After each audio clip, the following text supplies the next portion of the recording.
Hello, everybody, and welcome to my first mock draft for the 2022. This is an NFL mock draft, which means I will be predicting what happens, like the picks, how it transpires. This is my attempt at trying to be correct with what happens. Am I going to be right? No. Several reasons. One, there's something probably going to happen between now and the actual draft that will alter the order of picks. Or both. The draft is just hard to predict.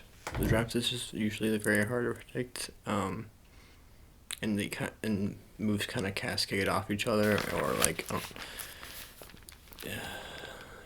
each thing it's kind of like a butterfly effect, very close together. You can almost see exactly what it is, because certain teams have certain needs that they're usually going to try and adhere to, because there's usually a talent level, like, at a consensus for certain players.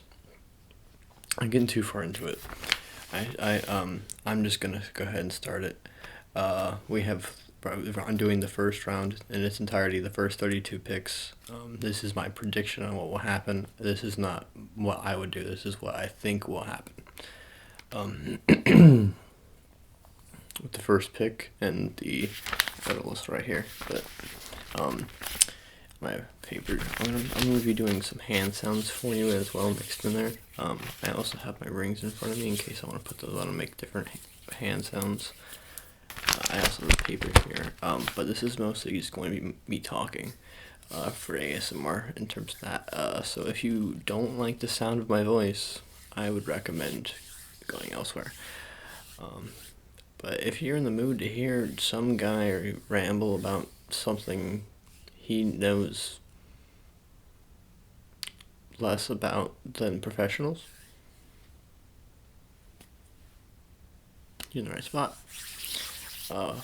Without further ado, the Jaguars have the first overall pick. That they've made it clear that they are open to trades. But that being said, if with trades, there has to be somebody willing to trade up for that pick/player. Now, there's no clear-cut consensus number one overall player this year. However, most people agree. That it is Aiden Hutchinson, the defensive end for Michigan. You can also argue it's a couple of different offensive tackles, or that it's Kyle Hamilton, a safety. But you could also argue that it's one of the quarterbacks, but almost everybody disagrees that it's not one of the quarterbacks.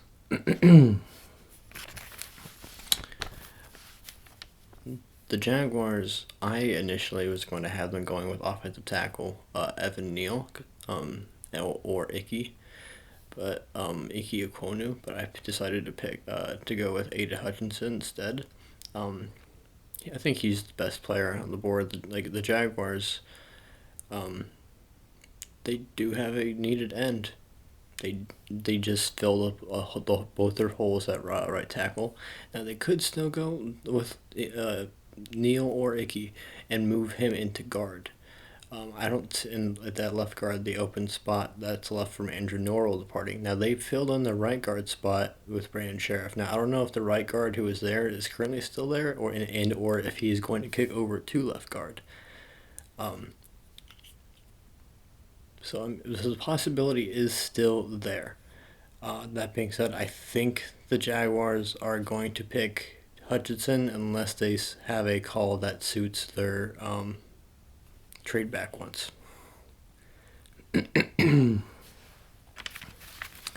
Which, honestly, it might be the Jets. If a team were to trade, this is just like a random thought. I didn't even think about this until just now.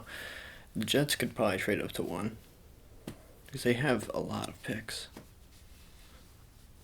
Wow. Well, hold on to that nugget, because I'm going to hold on to that nugget.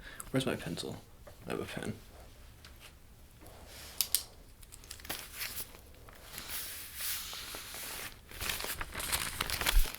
A little note over here. And it's lacking ink. moving on. After the Jags pick Aiden Hutchinson, the Lions have to go with their second option, because I feel like their number one is Aiden Hutchinson. Michigan defensive end, plays great, like high motor, perfect Dan Campbell guy. Like, however, he's not there anymore because the Jags took him. So now that's left at number 2 for the Lions is if they can draft another tackle / guard. They drafted a tackle last year at number 9 overall, I think it was, something like that. It's planned out pretty well.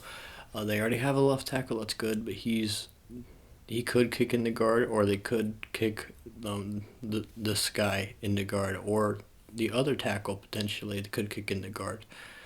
I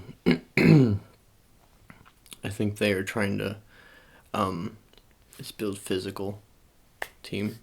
And there's nobody else at this point in the first, say top 5, that's really, other than the other tackle, that's really, fits the bill of. Kyle Hamilton is obviously like potentially the best player on the entire board, but that's not like. The secondary is not the trenches, not the thud part of the team, in my opinion. So I think they go Ike Ekwonu, Big Ick. That's his Instagram handle. I think they're gonna put him at guard, at least for a little bit. They could put him at right tackle and move Penei Sewell to left tackle, because he did so well last year, and still move Decker into guard. It just makes the running game just the running ridiculous, and then makes Jared Goff's life easier, and you can find out if Jared Goff's actually worth a damn. If he's not, then you can draft a quarterback next year, or you can draft one at the end of the first round this year, which might be what they do, but might not. You gotta stick around. Excuse me. Oh man, my drink's over there. Moving on to pick 3. The Texans. The Texans have needs at every position except for quarterback, in my opinion. I like Davis Mills. I'm going to fetch my beverage, forgive me. Alright.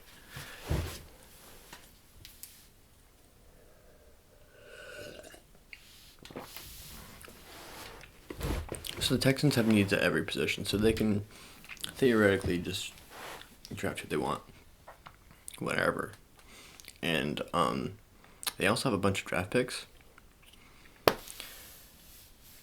Oh, by the way, there's going to be trades in this draft. I forgot to mention there are trades in this draft. A lot of them.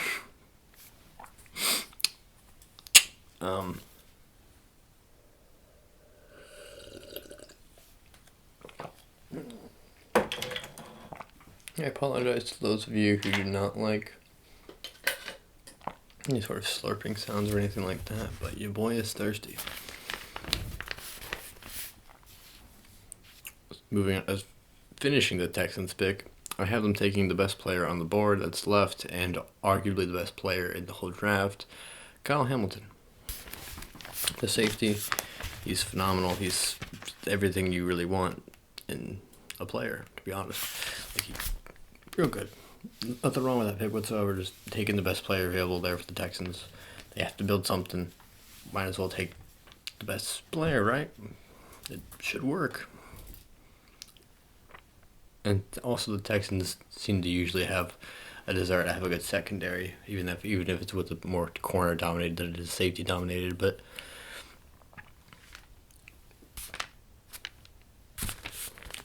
best player. Moving on to pick 4 is the Jets. Now, I mentioned earlier that the Jets could trade up to 1 and try to grab Aiden Hutchinson, but in this, I don't think that Hutchinson at defensive end is as much of a need for them as I mean, of course, he could still do it because it's like, who doesn't need another defensive end? That's gonna be a superstar. Nobody. I mean, everybody needs another one. Everybody. But they definitely have a need at corner, in my opinion. So the Jets are going to grab Sauce Gardner. Ahmed, I think is his first name, but everyone calls him Sauce. Sauce Gardner. Cornerback from Cincinnati. Oh, I forgot to mention Ike Ekwonu is tackle from North Carolina State, if I'm correct. Kyle Hamilton is a safety from Notre Dame. Going back to the Jets, pick of Sauce Gardner, the Cincinnati cornerback. He's a phenomenal man. Had never allowed a touchdown his entire college career, which is pretty darn good. Obviously, he's gonna allow a touchdown in the pros. That's just how it goes. You can't. You cannot be perfect. You cannot. If he does it, wow. I think he could. I think he's gonna be real good. He gives me Deion Sanders energy. Like coming into the draft, same vibes. Not quite to the same level, but definitely the same kind of same style of flair. Which bodes well. I think he's gonna be real good. I think the Jets are gonna benefit a lot in their pass defense because of it. They might be actually competent, at least in the secondary. But I don't think that I don't think Sauce Gardner is their number one target in the spot. I actually think that Kyle Hamilton is. I think Kyle Hamilton's the guy they want it for.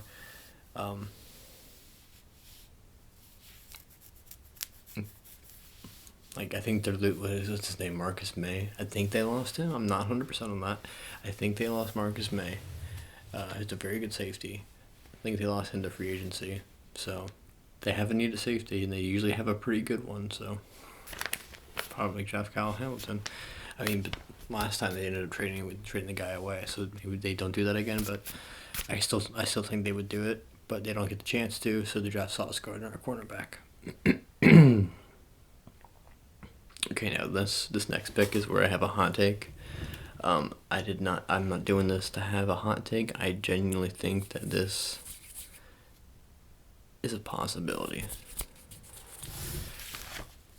Okay, so the Giants are at pick 5, and they've made it public that they are wanting to trade one of their top 10 picks, because they have 2 top 10 picks. They have pick 5 and they have pick 7.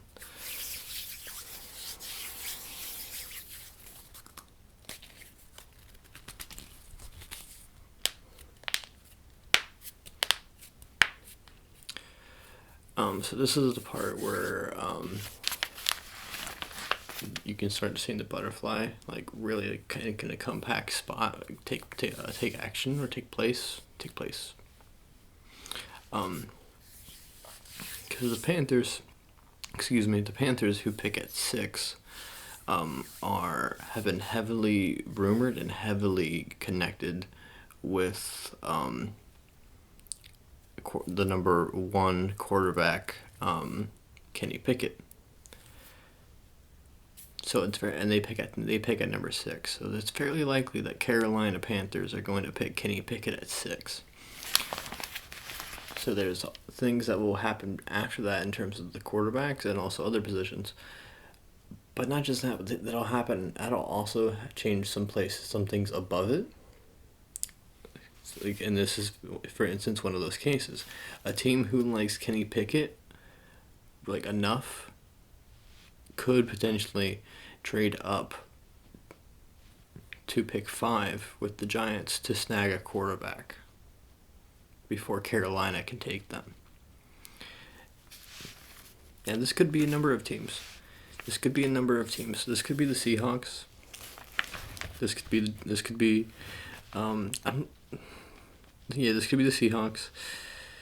This could technically be the Falcons. I don't think it would be in this case.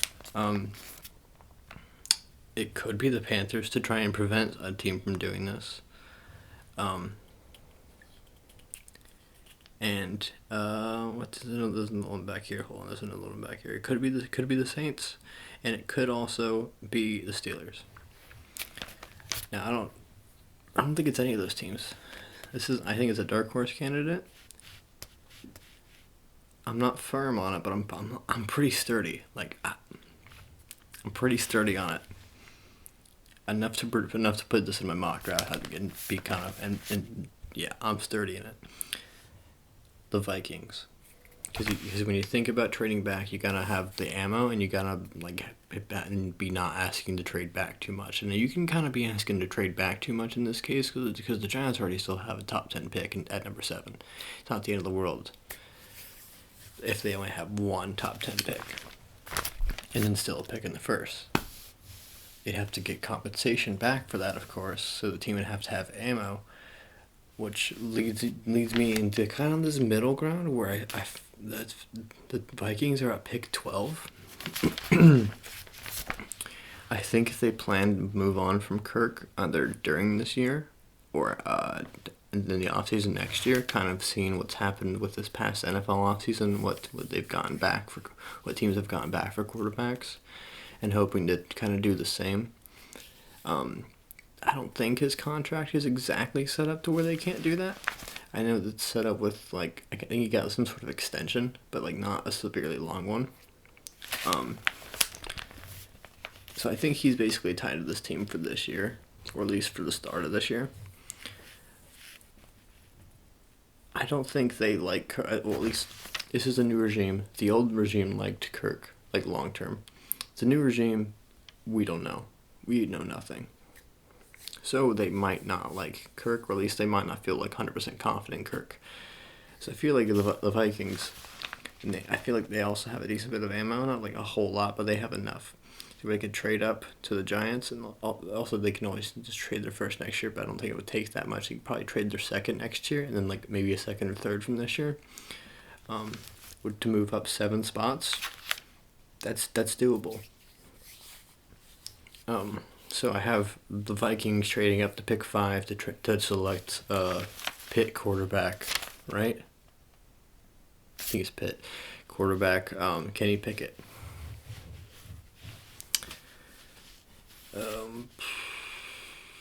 Yeah, I think that's my hottest take. It's my age horribly. My age like gold. Who knows? And as a result from the Vikings trading up to pick 5 and selecting Kenny Pickett over pick 6, which would be the Carolina Panthers. Panthers wanted in this scenario, the Panthers wanted Kenny Pickett and they didn't get to take him. The Panthers also have 1 pick within the first. I think it's like 150 or something like that. Hold on, I have my notes. I think. Only have 1 pick within the top 130, which it's a lot. So, like, they probably want to trade down somewhere in the first and get like a second or third back for it. And that way they don't have, just 1 pick within the top 130. That's just what I think they're going to do if they don't have a chance to draft the guy that they want, which in this case is Kenny Pickett. So they're going to trade back, not too far, with the pick 13, which is the Houston Texans, because they have a lot of ammo. They have a lot of ammo. Yes, they're a team that needs to fill a lot of holes, but they can afford to move up. What is that? Another 7 spots. 7 spots. Give up a third. Maybe a fourth. Maybe 2. Like maybe 2/3. Like 2/3 the move. That's pretty good. Make sure you get really 2 top 5 picks, or essentially 2 top 5 picks, because a quarterback was taken up there too. So you essentially get 2 of your top 5 players, and you only give up 2 of your thirds to do that. That's a stellar work in my opinion as a GM. So if you just say the Texans don't do that, well, the Texans aren't usually that well run, but who knows, they might do it. So I think the Texans scoot up to pick 6 and select Trevor Walker, defensive end from Georgia. Now the Georgia line, the D line, is absurd. absurd. I don't know that much about college football, but I knew like 2 or 3 of those players' names before the season started. Like, that's crazy. And then I found out they had not only that, but depth. And guys transferred away from there because they were just going to be buried on the roster. And not only that, but some of those guys are potential first-round picks as well. Like, that's scary. No wonder they won the whole title. Go Bulldogs. Trevor Walker tested out the wazoo at the combine. Like, he lit it up. Like, people knew he was good, but then you saw they added the pure athleticism in terms of numbers, and that's gonna have like teams falling in love with potential. And as the Texans are building a team, they're looking to build something special and start from the ground up. And why not take swings like at guys who, like, at the very least, are probably going to be very good, but also could be world breaking and game breaking. Trevor Walker to the Texans at pick 6. Moving on to pick 7, the Giants have already traded away their first top 10 pick, and this is now their first pick in the NFL draft. Now, they still get the guy they wanted after all, at least in my opinion, because I think they want Icky at 5, but he's already gone. So why not take Evan Neal at 7, right? Or you can automatically plug him in at right tackle. He'll be better than Solder. You get to not play Solder. Worst comes to worst, you play Solder and you kick him into guard if someone's playing badly. Like, your left tackle, Andrew Thomas, started playing well last year. This could be a really good pick for y'all. A really, really good pick for y'all. Evan Neal is a crazy athlete, crazy explosive athlete, especially like for a lineman, like offensive lineman. Boy, he's explosive. He's one of those like guys that are like 300 pounds that have like a 6-pack. You know what I mean? Like, that just don't make sense. It just doesn't make sense. Moving on to pick 8. I have another trade, which would be the third trade in the top 10. And that would be the Falcons trading back to pick 20 with the Steelers to select quarterback Malik Willis. Going back to what I said before about the quarterback result thing, 2 things occurred because of that, in my opinion. 2 things that are happening right now. 1, Malik Willis will be the next quarterback off the board because Kenny Pickett's off the board, unless somebody has a love affair with one of the other guys. But Malik Willis is the most likely quarterback to go off the board after that. He might even go before Kenny Pickett. He might even go at 2. Kenny Pickett might also go at 2. He just seems like a Dan Campbell kind of guy. But I think I don't think that they're going to take a quarterback that early.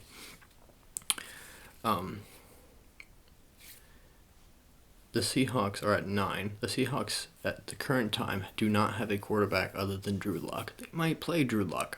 I kind of like Drew Lock. They might play him. Do I think it'd be smart to bring in another quarterback that might be better than him long term? I would. And I think a lot of other GMs in the league are thinking the same logic, and are expecting Seattle to take the best quarterback that they like at 9 if one's available.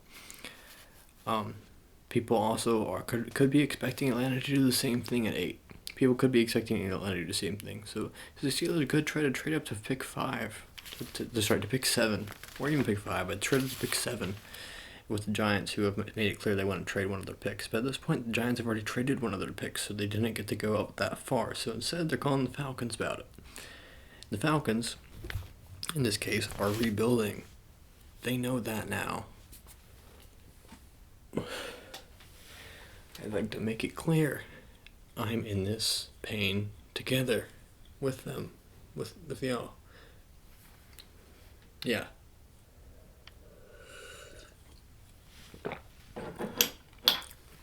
I'm just glad we didn't get Deshaun Watson.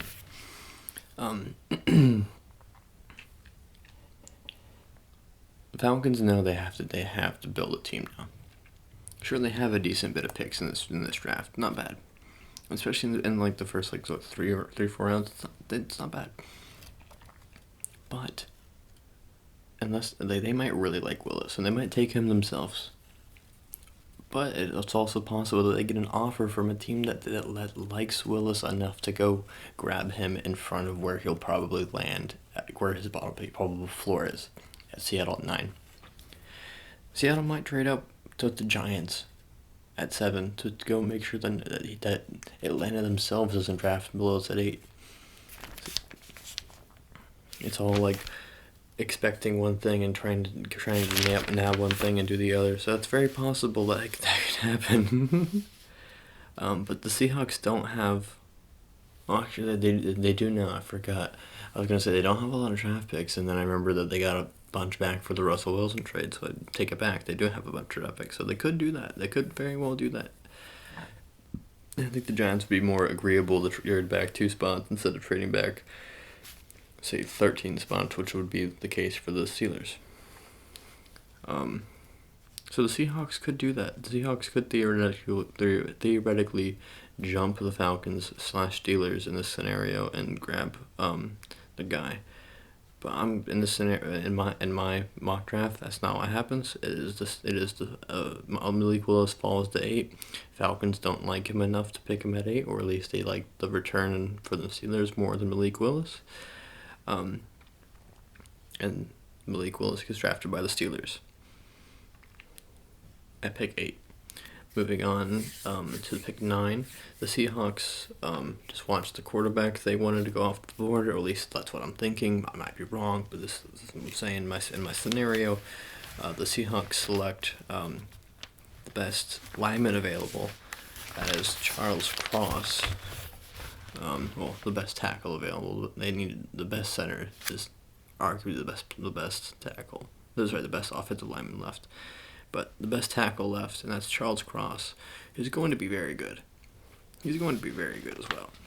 That's a good pick for the Seahawks, who are probably going to be a very run-dominant team, so it makes sense to add another piece of the line. Tackle is great. I'm sure he could play guard too if you need, but he can play tackle, probably right tackle, but he could do either. Moving on to the last pick of the top 10 is the New York Jets. They take the first receiver off the board. There's going to be a run on receiver this first round. There's about 4 guys for certain that are going in the first, and up to 7 that could go in the first. Maybe more. Probably not, but maybe. The first one goes here, and that is Drake London. He's 6'5". Yeah, he's fast too, and he's got ball skills, which is a funny sentence, but he's the number 1 receiver prospect. And he just seems personally to me, when you look at Zach Wilson, he's a decent quarterback, or at least he has the makings of potentially being a decent quarterback. Their O-line looks like it's going to be serviceable, or at the very least, okay. Elijah Moore, very good run it looks like. They already has a rapport with Zach. I don't know how the tight end situation is. I think he's got a good rapport with Barrios, but I don't know if he's if he's going to be still as productive in the slot or not. I don't even know if he was that much last year, but I know he was for some time, for a bit. I think Zach Wilson needs a big guy to throw it to. Someone who he can just be I'm just gonna throw it super deep in a certain in the corner, and hope that if he can just jump up and grab it, and if he can't, then it goes out of bounds. Why not draft a 6'5" guy? So I think the Jets take Drake London at 10. Another possible scenario that might happen involving that, the Commanders, who would pick at 11, the next pick, might want Drake London real bad too, enough to give up a pick for him. So they might call the Seahawks, be like, hey, can you move down? So, like, we know you missed your quarterback at, sorry about that, but do you want to move back 2 spots, pick up a third, and still get the guy you have left on your board, because they don't need a receiver? And they'll be like, all right, yeah. So potentially the Commanders could trade up to 9 and draft Drake London there to step ahead of the Jets at 10. Very possible. That's not what I have here, but it's very possible it could happen. Hold on to that nugget as well. So we got the potential Jets trading up to the number 1, and we also the potential Jets getting skipped by the Commanders from 11 to 9 potential as well. Hold on to those two nuggets, especially if you're a Jets fan. Hold on to those.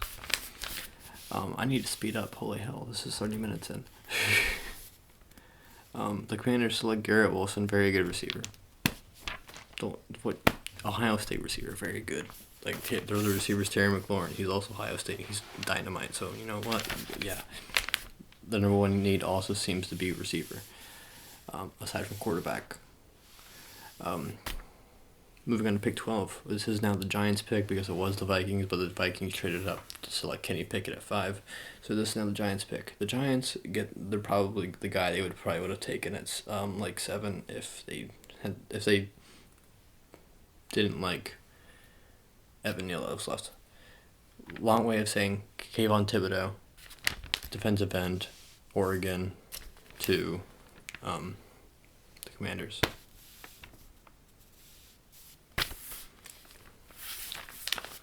Also, to rewind it back, the Giants select Evan Neal, tackle, Alabama. The Steelers select quarterback Malik Willis, Liberty. The Seahawks select Charles Cross, tackle, Texas A&M. And the Jets select Drake London, wide receiver, USC, meaning University of Southern California, I think. And then Garrett Wilson, wide receiver, Ohio State. Now the Vikings pick is the Giants. At 12, the Giants select Kayvon Thibodeau, defensive end, Oregon. Moving on to pick 13, the Texans pick traded to the Panthers. The Panthers select Trevor Penning, tackle. They pass on potential two tackles that are probably better than him, but they didn't get much needed compensation for another draft pick in the process of doing so, and I think that's the smart ploy. Carolina might not do that, but I think that's the smart ploy.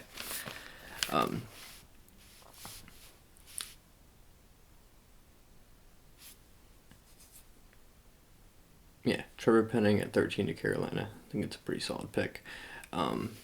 14 is the Ravens. The Ravens are a very smart team.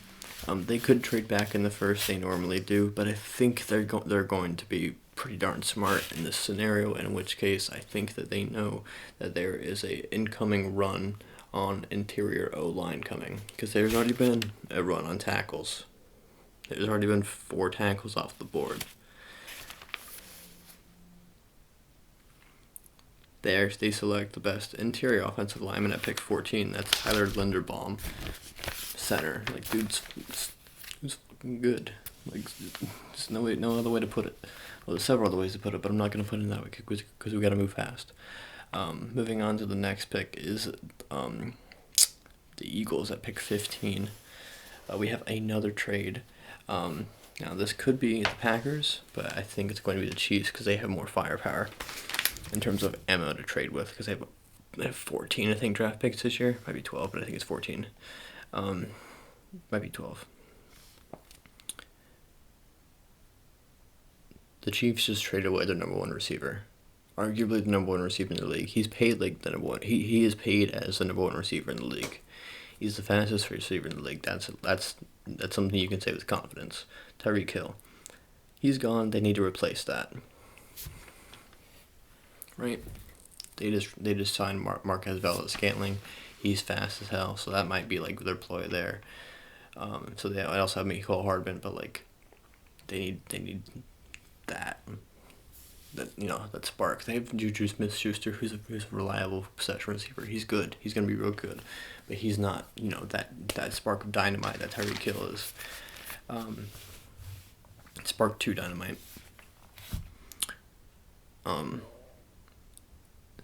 They have their choice of receivers other than the top two that are gone, which is Garrett Wilson and Drake London. Now, they could go with a number of guys here. They can go with Treylon Burks, who I don't have actually going until like number of picks later. They can go with Chris Olave. But I have them going with Jameson Williams, the receiver from Alabama. Because from what I understand, he is. I've watched a little bit, but I haven't watched enough of him per se to save myself. But of the understanding, he's arguably the best deep receiver in the league. Might not be the most electric, but he could be. He's also an athlete, an absolute athlete, and the Chiefs absolutely love athletes at like every position, but especially receiver. So Jameson Williams, Alabama receiver, to the Chiefs at pick 15. Now the Eagles are picking again, even though they traded the first pick. So this is their first pick of the first round at pick 16, even though this is their second pick, and they take the best player available, best likely player available, but he has an injury history. But when he's played, he's been dynamite, lockdown, perfect. Derek Stingley, I think it's Stingley, cornerback for LSU. Like I said, injury history, but man, is he good. I would make a dynamic duo of him and Darius Slay. And they traded him down too, and with the guy, and still got probably the number one on their board that they could expect reasonably.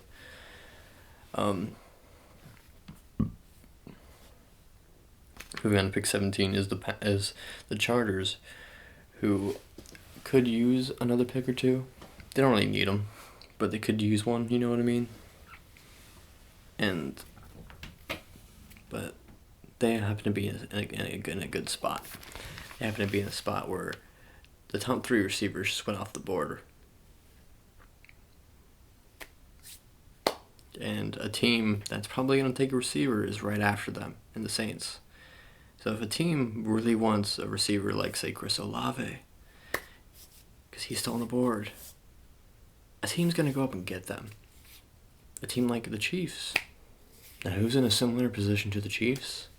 Well, the team that the Chiefs follow narrative of, the Packers. The Packers traded Devontae Adams away, and then he signed a huge contract. The Chiefs just traded Tyreek Hill away and he signed a huge contract. They both got decent return back for it. Tyreek Hill got more in return, but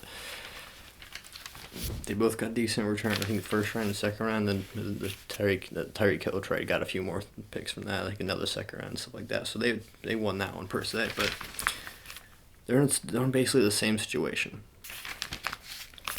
Packers didn't quite have as much firepower as the Chiefs did to trade up with, all the way up to where the Eagles were, to get potentially Jameson Williams, but I don't think they even wanted Jameson Williams as much as they wanted Chris Olave, and so that's who their pick is at pick 17. I think the Packers trade up to pick 17 with the Chargers and select Chris Olave, wide receiver, Ohio State also. I think he's more of a route runner. That'll probably be very good with Aaron Rodgers, who just lost the league's best route runner. So I think that's going to be a perfect solution to that wound. Moving on to pick 18 is the Saints. And I think the Saints wanted Chris Olave. I think the Saints wanted Jameson Williams too.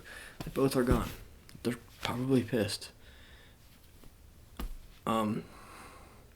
They're going to select a player to fill in a hole that just gashed their team just now. That's tackle. They lost Teron Armstead, so they're probably going to, find a solution to that. in play is the next best tackle available on the board in most people's opinion. It is Bernhard Raymond. Central Michigan. No. That might be it.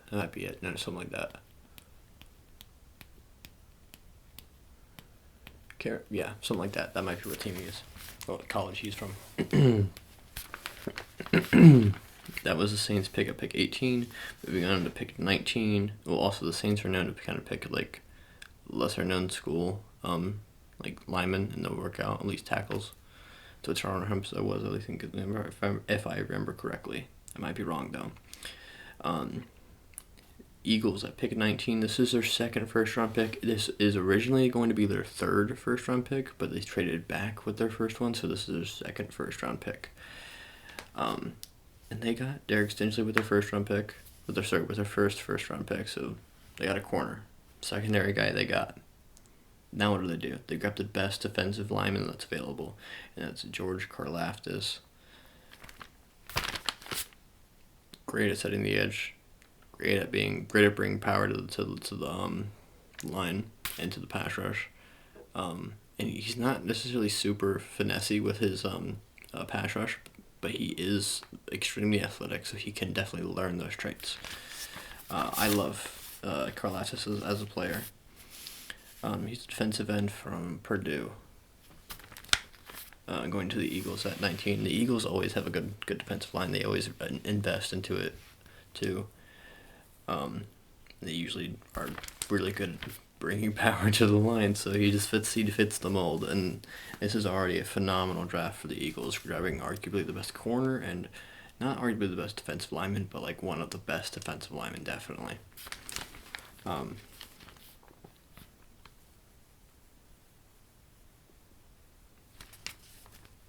forgot to talk about Kayvon Thibodeau. Note about pick 12. The Giants. Kayvon Thibodeau is a boomer bust kind of guy. He has an insane amount of talent. He's also got like a decent bit of production to match it as well.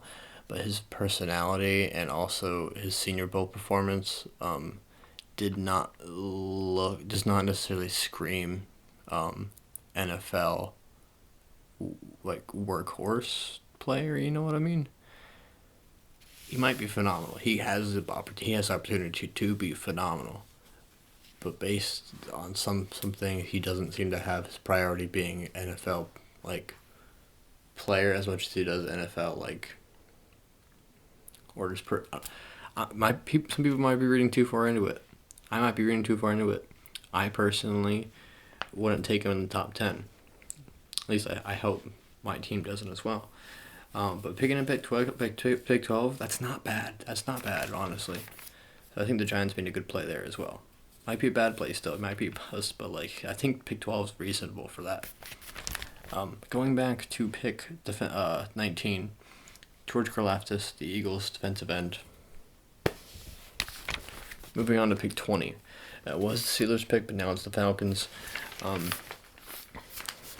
Falcons have needs.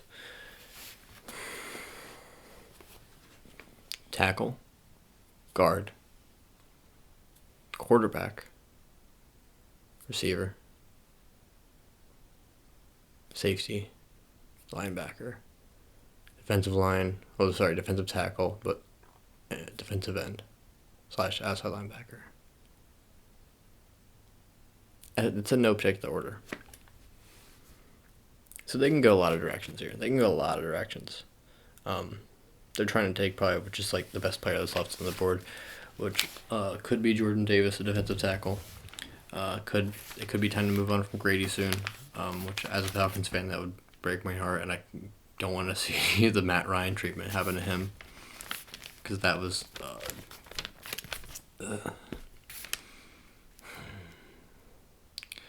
moving on. I think the Falcons take the best pass rusher left on the board. I think they might have been eyeing Karlaftis, but there he goes, one pick right before this. And the Falcons take the Jermaine Johnson, I think the second outside linebacker / edge player, Florida State University. I like this guy. I think he's one of the kind of guys that can bring a pass rush even by himself. I think he kind of needs that. So I think they're gonna. I hope they draft this guy. At least I personally do. At least for if they draft back to this position, I think he would help their pass rush, which is currently not existent for the past few years. I already like the way that it's moving. We signed Lorenzo Carter and drafted a guy last year in the 5th round. He's been decent.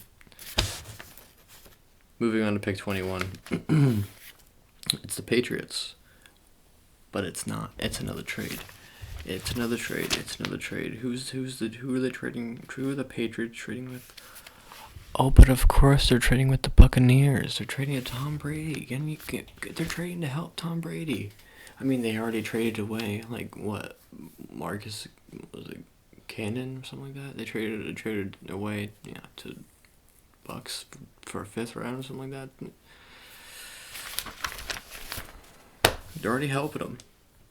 And the Bucks happen to have a big need at guard. And, do you really want to have 4 really good players on the line protecting Tom Brady when you need 3 really good players and a decent one protecting Tom Brady? Or do you want to have 4 really good players and a decent one protecting Tom Brady? Because that's an old guy. You can't really... Sure, he's moved a little bit. You don't want to make him move a lot, though. You want to let that guy just stand still and just look. Look over his porch and just fire a dart. You need the best guard available. Because Tyler Linderbaum's gone. And plus, you would have been playing out of position anyway. So you take the best guard. That's Zion Johnson, the guard from Boston College. That's what the Buccaneers do. The Buccaneers don't necessarily have a lot of draft picks to trade up for it, but they do have their 1st round next year, and the Buccaneers probably aren't going to have Tom Brady next year. And he's either retiring, or they could, at the very least, they could trade him away somewhere and still get a return back. So, because I think he does have another year after this contract. I think.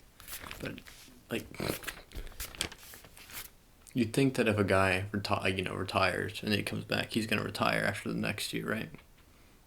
That's what you think. But, like, it's very well might be the case. But Brady's playing so well for a dude who's so old, and it doesn't make sense.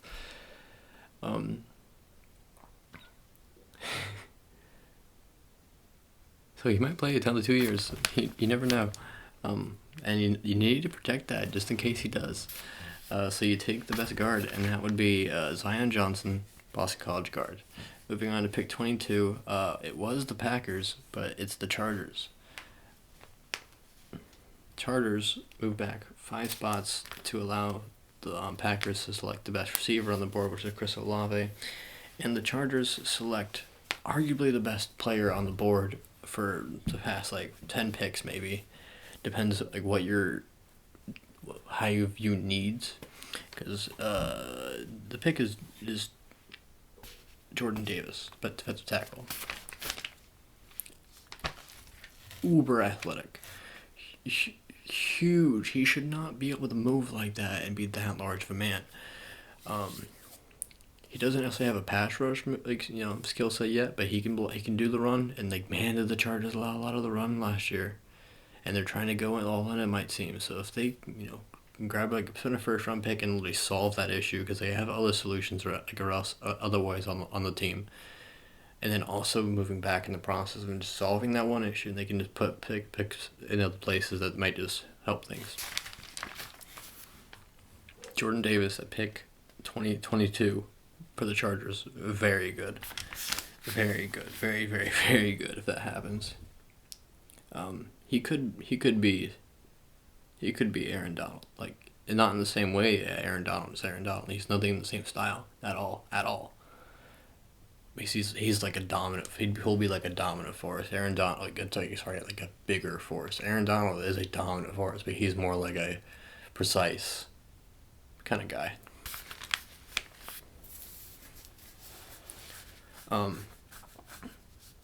Not saying he will be, but he could be. He has a very high ceiling. Skimming on along is the Cardinals at pick 23. Now they could go edge. They could go Boye Mafe here. But I think they have like a verbal agreement with Kyler, because Kyler has not resigned his contract. The quarterback for the Cardinals has not resigned his contract, but he did stop his temper tantrum online, which he was having. So I think they have a verbal agreement that they're going to get him help. And I think they don't want to start the guy named Josh Jones, who I've never heard of, a right guard. I just think they don't want to do that. And they didn't draft Zion, because Zion just got drafted by the Buccaneers. Now the Cowboys probably were also eyeing a trade up to draft Zion, because they both probably are aware that the Cardinals are probably going to draft a guard here, or at least they might want to, because they seem to be good at tackle, so they don't really need to draft a tackle, but they can draft a tackle that can play guard, and that is Darian Kennard. That kind of rhymed. Big guy, big guy. At worst, he probably gonna be a tackle, but at worst he can play guard. So why not play him at guard? Pick 24. After that, the Cowboys are picking, and they just lost their best. They're not the best. Well, I guess their best. Yeah, the best right tackle. They lost the right tackle. Lyle Johnson, a very good tackle. They lost him. They cut him. They didn't trade him. They cut him. Thanks, Zeke. Well, that's what I'd say if I was a Cowboys fan. Every day I'm happy I'm not. And they are looking for a replacement for that. And that this first round happens to be riddled with first round talent at the tackle position. So why not dip their toes in that? Fix that hole, make it look like it never even happened. Make that offense go back to potentially humming if it will give it the opportunity to hum, right? Why not? So they take Abraham Lucas, tackle from, if I'm not mistaken, I think it's Washington, but I might be wrong there. Moving on to pick 25 is the Bills. Now, the Bills are a Super Bowl contending team, and they had an issue at edge, but they just solved it with Von Miller.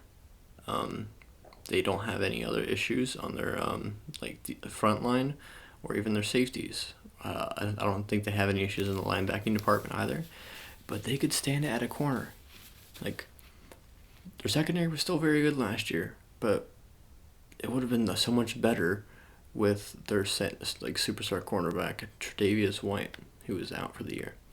Add him in there, and then say that injury happens again, and then you have this backup guy that you draft here, whatever. And maybe he steps in place, and that fixes that thing. It's like it never happened. That's called depth, and that's how you go win a Super Bowl. They could stand and draft a receiver here. There's receiver talents available. Sure, they could do that. There's been Stephon Diggs rumors that he might be traded, but probably won't happen.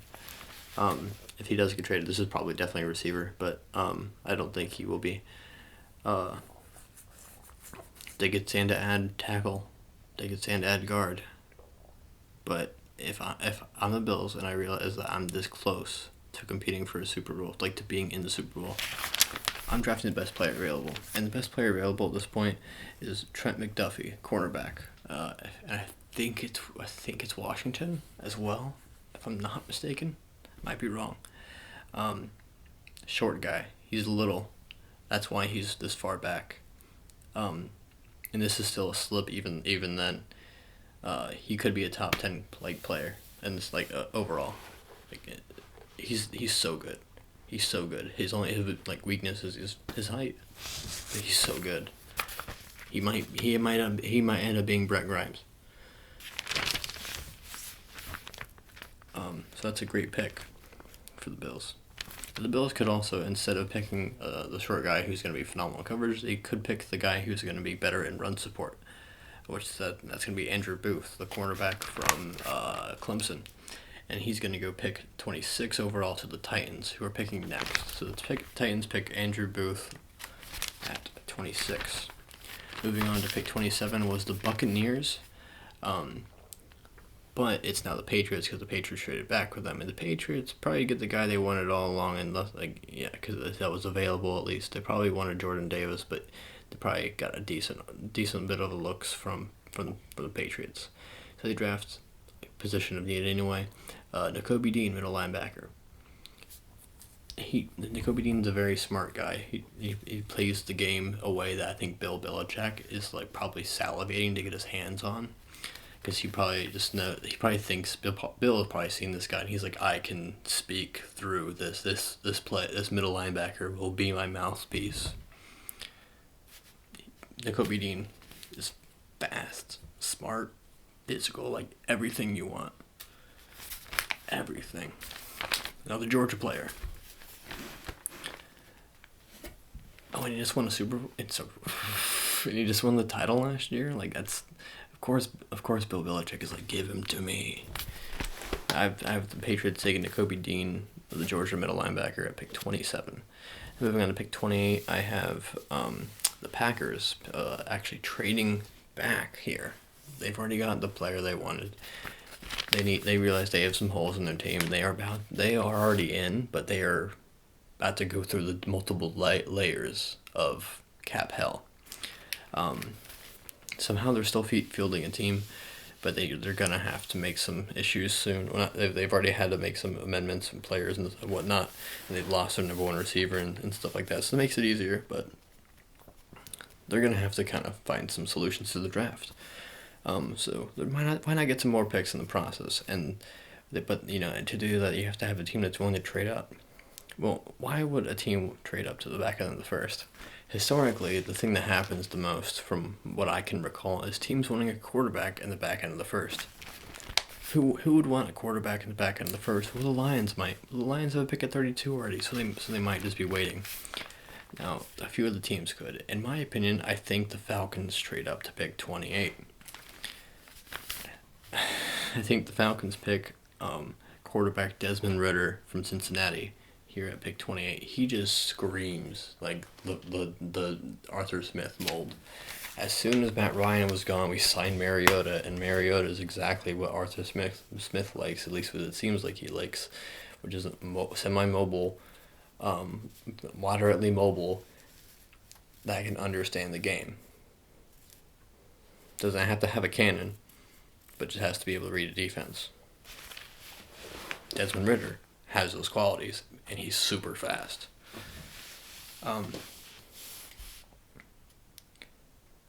Breaks my heart to see, if I was a Falcons fan, it breaks my heart to see Matt Ryan go.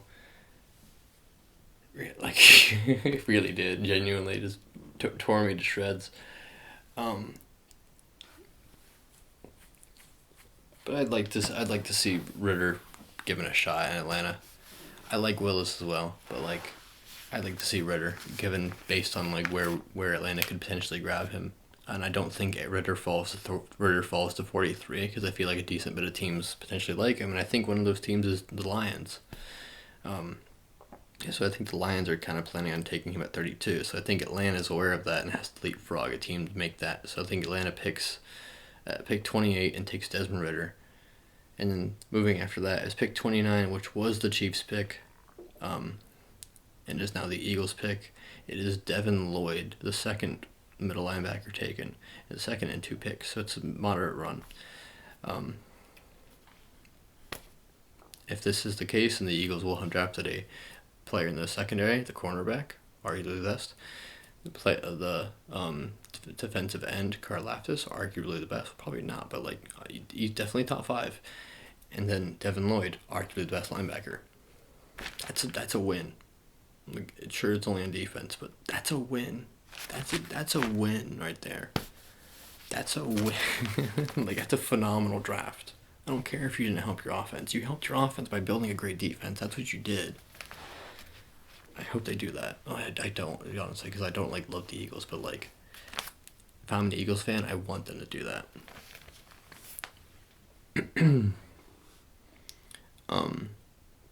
Moving on to pick 30 is the Chiefs. The Chiefs select a safety to fill the hole left by Tyrann Mathieu and Sorensen. And they select Jalen Petrie, who's not the most athletic safety available, but he is probably the most smart.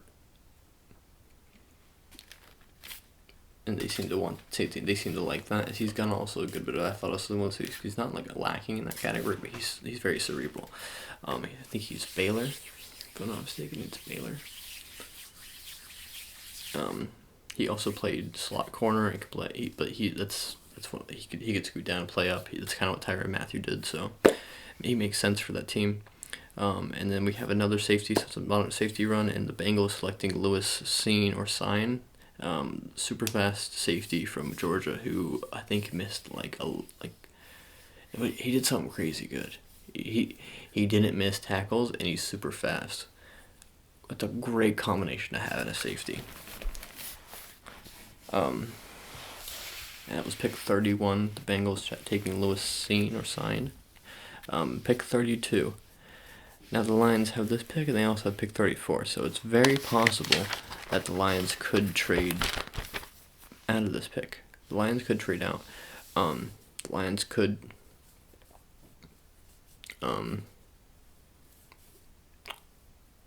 keep this pick and trade it at 34. However, if a team wants to trade to 32 instead of 34, there's going to be a upcharge in that, not just because you're picking before the Lions and the Jaguars at 33, but you'll also be getting a fifth year contract option that doesn't come with pick 34. Which makes this position a super enticing spot to take a cornerback, or a position that takes long-term development that you might want to keep on a limited contract, especially, like I said, quarterback. So if a team likes a quarterback that's available at pick 32, they are going to trade up for this pick. If a team likes a quarterback that's available at 32, they are going to trade up for this pick. That's just how it is. Unless the Lions are like that team, which they very well might be. I really thought about it. I really think Dan Campbell likes Matt Corral. I really do. And I really think that might be the move.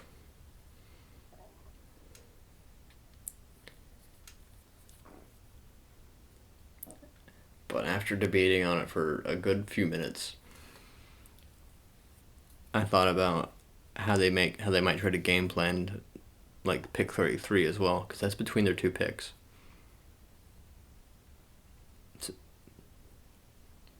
They might be looking at it like, all right, the quarterback we want isn't going to go at 33. So we can take the guy who might go at 33 and then take the guy that won't at 34 because it's a quarterback.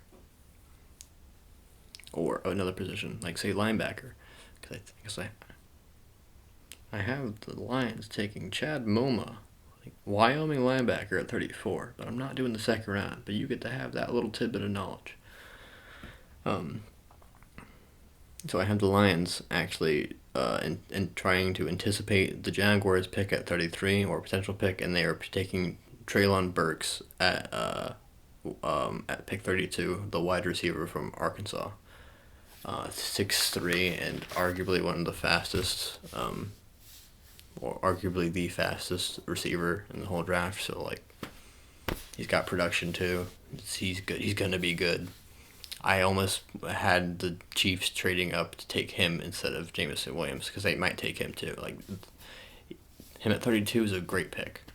He's probably gonna be very good.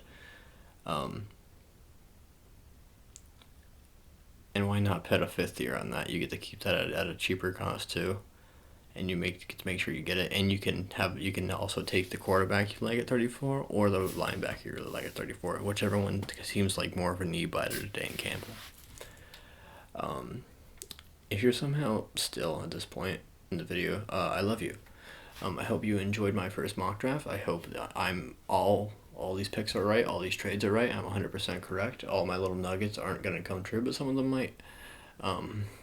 This, of course, is probably going to be wrong, but I'm going to keep trying anyway, because it's fun.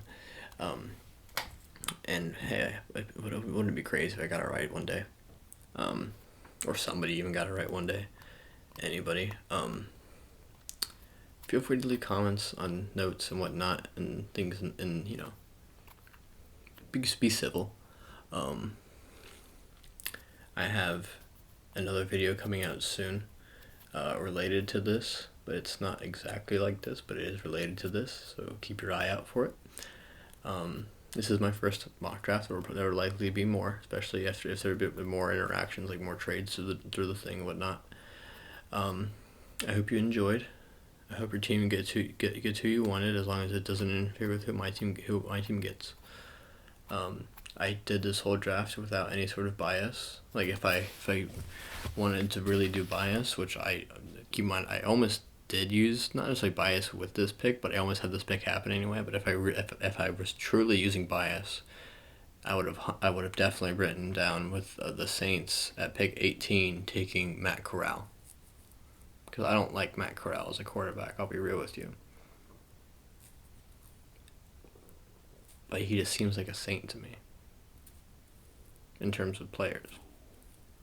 So I almost had that, but I did not. I had an itch in my beard. I was just like a knot.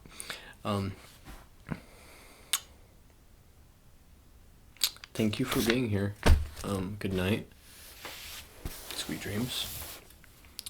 Happy mock draft season, I guess.